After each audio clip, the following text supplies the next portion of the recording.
കേരളത്തിൽ മുസ്ലിംകൾക്ക് പുറമെ ക്രൈസ്തവർ കൂടാതെ മറ്റ് വിവിധ ആശയമുള്ള മതക്കാരും ജീവിക്കുന്ന ഒരു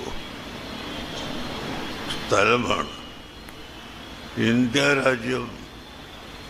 അതുപോലെ എണ്ണിയാൽ തീരാത്ത മതക്കാർ താമസിക്കുന്ന സ്ഥലമാണ്. നാളിതുവരെയും നമ്മുടെ ഇന്ത്യ രാജ്യത്ത് ഒരു മതക്കാരൻ മറ്റൊരു മതക്കാരനെ ആക്രമിക്കുക എന്ന സ്വഭാവം ഇല്ലായിരുന്നു. ഇപ്പോൾ നാം പല സ്ഥലത്തും അത് കേൾക്കുന്നു. മേലിൽ അങ്ങനെ കേൾക്കാൻ പാടില്ല. മുസ്ലിങ്ങളുടേതായ ആരാധനകളും ആചാരമുറകളും നടത്തി വരുമ്പോൾ ക്രൈസ്തവർ അവരുടെ ആചാരവും അവരുടെ മതചിട്ടയും അനുസരിച്ച് പ്രവർത്തിച്ചു വരുന്നു.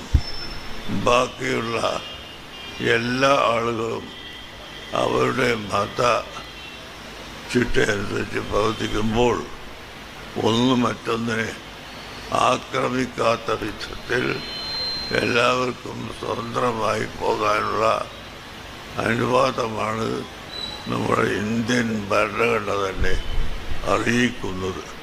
അതനുസരിച്ച് നാം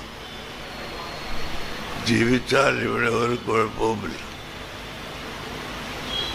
ക്രൈസ്തവരുടെ പ്രധാനപ്പെട്ട ദിവസം വരുമ്പോൾ ക്രിസ്ത്യാനികൾ ആ ദിവസത്തെ ബഹുമാനിക്കുകയും അവരുടെ ആചാരങ്ങൾ നടത്തുകയും ചെയ്യുമ്പോൾ അതിനെതിരായി മുസ്ലിംകളോ മറ്റേതെങ്കിലും ഒരു മതക്കാരോ ആക്രമിക്കാൻ പാടില്ല.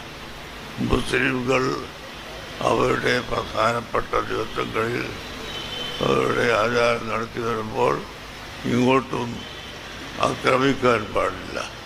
അങ്ങനെ എല്ലാ വിഭാഗക്കാർക്കും ഇന്ത്യൻ ഭരണഘടന അനുവദിക്കുന്ന പ്രകാരം അവരുടെ മതം പ്രചരിപ്പിക്കാനും പഠിക്കാനും പ്രവർത്തിക്കാനും സ്വാതന്ത്ര്യമുള്ളത് എന്നും ഇവിടെ നിലനിൽക്കണം.